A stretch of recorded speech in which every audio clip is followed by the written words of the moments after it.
Next question. Is there any way to recalibrate the flight or fight response?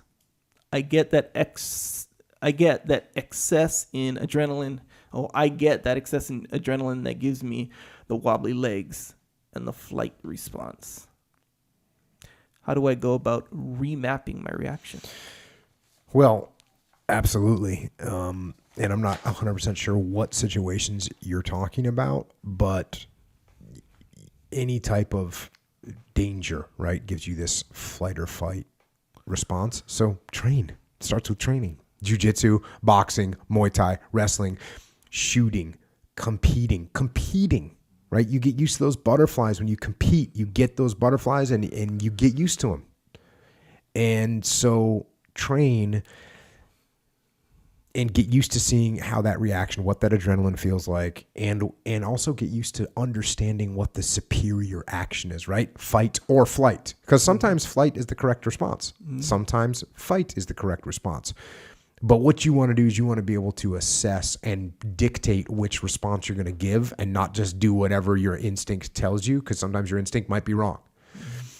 And so, again, I don't know what the situation where you're going into, but whatever it is, because people get the fight or flight response to everyday things too, like public speaking, right? Oh yeah.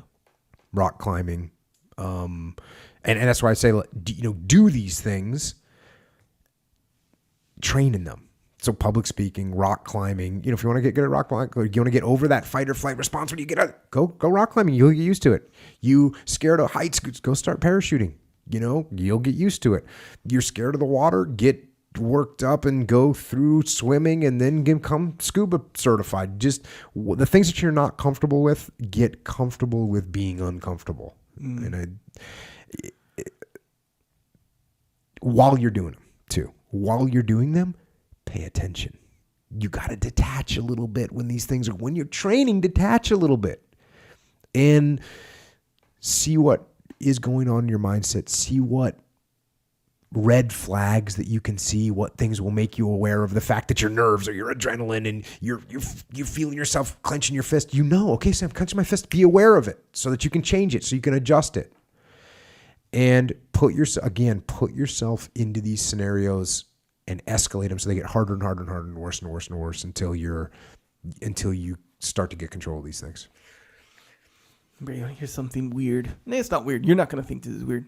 But what I used to get super nervous about, fight or flight response. It's public speaking, right? Yeah, but that's not worse than that. That's not the story. No, not worse necessarily, but just a different thing.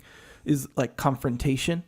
Like hey, whether someone's confronting me or I got to confront someone, it's like this barrier, yep. Some people, they'll just step back and forth that barrier. They'll confront you and then go back to just being like, all right, I'm going to go back to work kind of thing or school, whatever. But man, I've always seen it when I was younger, whatever, as this barrier that it's like, you don't cross until it's 100% go time. So anytime I'm close to the barrier, it's like you get super nervous because it's like, dang, is it go time? Is this confrontation mean physical fighting or just in general? Physical, in general, anything. Like if something happened with somebody you were working with and they lost something and you had to go confront them on it, that would make you get fight or flight. Anything, how we're just cruising, know how fully. And let's say me and you're cruising, I'm saying, hey, Jocko, and I'm teasing you about something, and then you like didn't like something, and then it went from like this to like, you know what I mean? Like you didn't like what I said or something. You're like, hey, I didn't like that, and it became this thing. Like, all of a sudden okay, it went like that. Yeah, for whatever reason, it's that. I can be cruising. I can be on good terms with someone. Once it goes bad, it's like, to me, I just looked at it as this huge barrier. Mm-hmm. So I actually get something like that. And for me, what it is, same thing. But as soon as I feel it, you know what I do? I go. Like I go.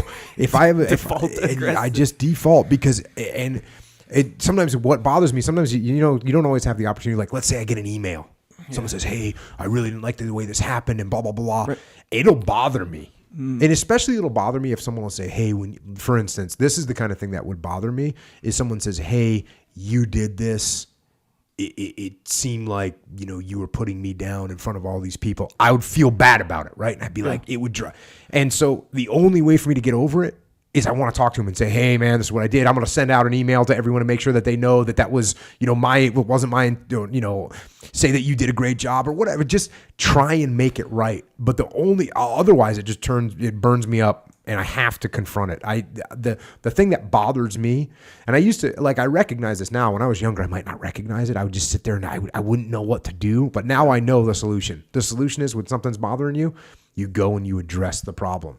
Like my kids will do something and I'll be all angry about it. And I just go, oh, what I need to do is go and talk to them about it. Hey, what are you doing? Mm-hmm. Why did you do this? Here's the impact it has on the family. Here's the impact it has on your life. Here's some other opportunities that you might miss out now. Here's some things that you could do better. Here's some corrective actions we could take, whatever. The worst thing I can do is just sit there and hold it inside. Not a good thing to do. Yeah. And I knew that fully. I mean, that it's not a good thing to do.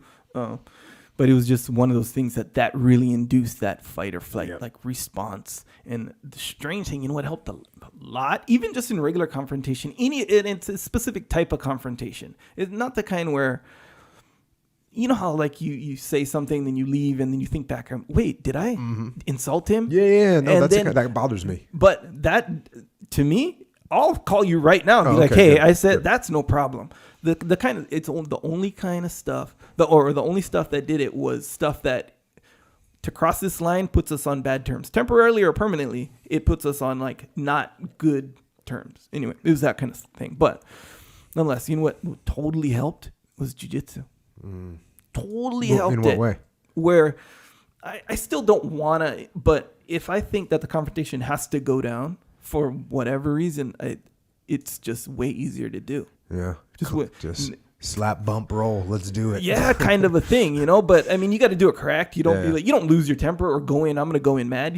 You can address the problem, but the key isn't about okay, I'm good at, bringing up and going through barriers in regards to confrontation. It's not that. It's that barrier no longer produces that response. Okay. So I can dance up to the barrier. If it gets crossed, it gets crossed, And it's You're whatever. Not nervous about it. Not nervous Which about it. makes you more comfortable crossing the barrier. If need be, whatever. Which is good. And jiu-jitsu helped you get there. Yes. Ideally, I'm not going to try to cross the barrier as far as being good terms, bad terms. I'm not going to try to go to bad terms anytime, or be impolite or something. I don't think it's not. But I mean, that's more depends on what kind of person you're, I think. But like I said, the key for me or the critical element there was that barrier, how I felt about being near it or crossing it or not crossing it, whatever. Didn't cure it, but it helped so much. Okay, I won't make the story long, but that we are all hoping that you do not. This is actually after I started jiu-jitsu, but just an example. So I was doing video work for this guy. I'm not gonna say who, it doesn't matter.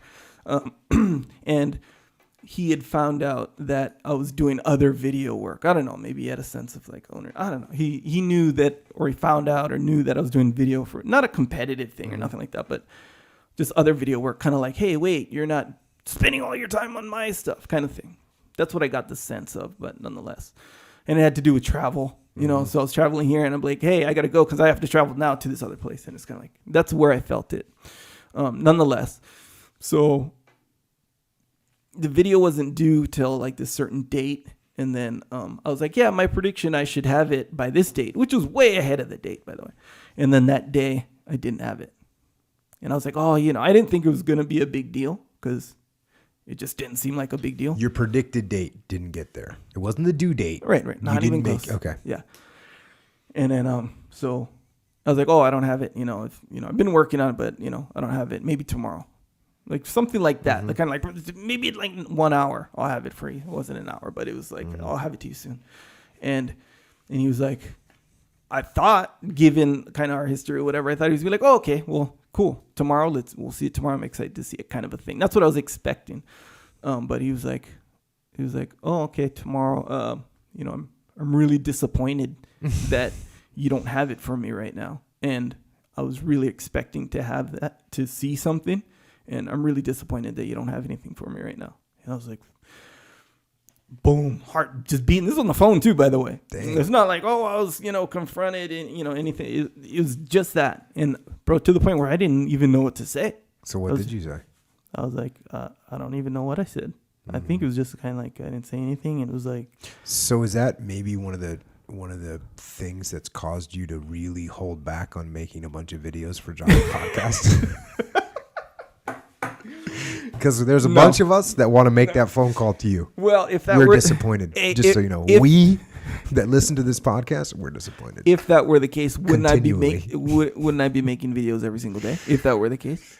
Well, I wish. Well, what can we do differently over here on our end? Anyway, that's an example of Yeah. just like how, because really, when I think about it back, like that's not a big confrontation. Mm-hmm. It probably had a lot to do with expectation. Anyway, but yeah, for some reason though, generally speaking, the jiu-jitsu helped. As long as you have genuine intentions, I think. Hey, that confrontation's gonna come. Cool.